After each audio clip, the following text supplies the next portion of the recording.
Hey everyone, today we're jumping into a story about a single, devastating event that completely changed the American workplace. It's a story about a horrible tragedy, but also about incredible change, and it's all about the rights that, honestly, most of us take for granted every single day. Let's get into it. Okay, it all starts with this number, 146. This isn't just a statistic. It's the whole reason we're here. I really want you to lock that number in your head as we go, because it's the heart of this entire story. Because 146, that's how many lives were lost. We're talking mostly about young immigrant women and girls, gone in just 18 minutes during the Triangle Shirtwaist Factory fire. You see, this wasn't just a fire. It was the spark. It was the event that lit a fire under a whole movement for workers' rights, and we're still feeling its impact more than a century later. So, to really understand how something this awful could even happen, we have to go inside the factory itself.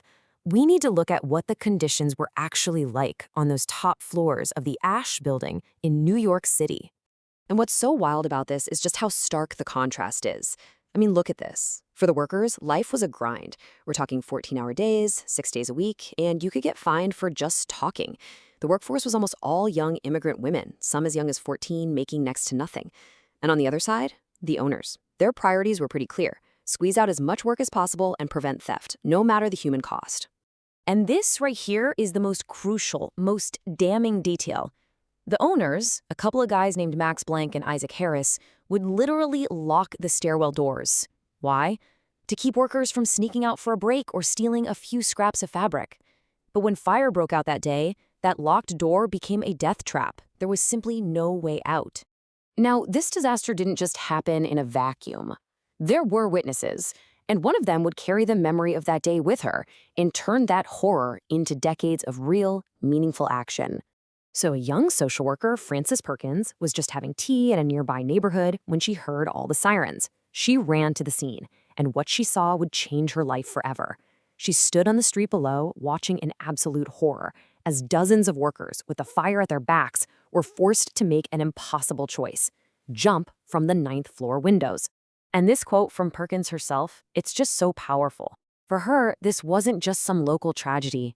It was the birth of what would become national policy years later. That memory, the memory of those falling bodies, is what fueled her entire career. It drove her to make damn sure that no worker would ever face such a horrific choice again. You can imagine the public outcry. It was immediate, and it was overwhelming. For years, activists had been arguing for better conditions, but it was like they were shouting into the wind. But after the fire, something had to give. As it turns out, a tragedy could do what years of arguments never could. And what happened next is this incredible story of two very different kinds of justice. The owners, Blank and Harris, they were actually acquitted of manslaughter. Can you believe it? The most they ever paid was a settlement of just $75 to each victim's family.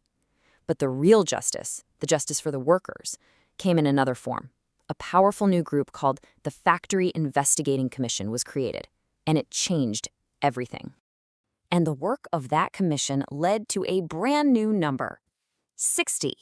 And this number, this one represents the beginning of a revolution in worker safety. Yep, 60 new labor laws were passed in New York State in just 2 years. Suddenly, things we now think are totally basic became law. Exits had to be unlocked, you needed mandatory fire drills, automatic sprinklers became a thing. The state even put limits on working hours and demanded better ventilation. New York basically became the most progressive state in the nation when it came to labor reform. But the story, it doesn't just stop in New York. The reforms that were born from the ashes of that fire, they became a blueprint for the entire country, building momentum for the next 30 years. You can draw a straight line from the fire to the rights we have today. The outrage in 1911 led to state laws in 1913. Then, in 1933, that same witness, Frances Perkins, was appointed by FDR as the very first female Secretary of Labor. From that powerful position, she basically became the architect of the New Deal's labor policies, helping create Social Security, unemployment insurance, and, by 1938, the federal 40-hour workweek. Now, it's easy to look back at this and think of it as a closed chapter of history, but the legacy of the Triangle Fire is a living thing. And believe it or not, the protections it created are constantly being challenged. So this all brings us to a really crucial question.